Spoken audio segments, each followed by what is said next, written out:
ปั้มตราปั้มตราปั้มตราหมายความหมายความหมายความ blacklist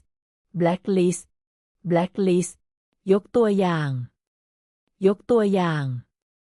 ยกตัวอย่างนักท่องเที่ยวนักท่องเที่ยวนักท่องเที่ยวธุรกิจธุรกิจธุรกิจโทรโทรโทรโดยตรงโดยตรงโดยตรงปล่อยปล่อยปล่อยทุจริตทุจริตทุจริต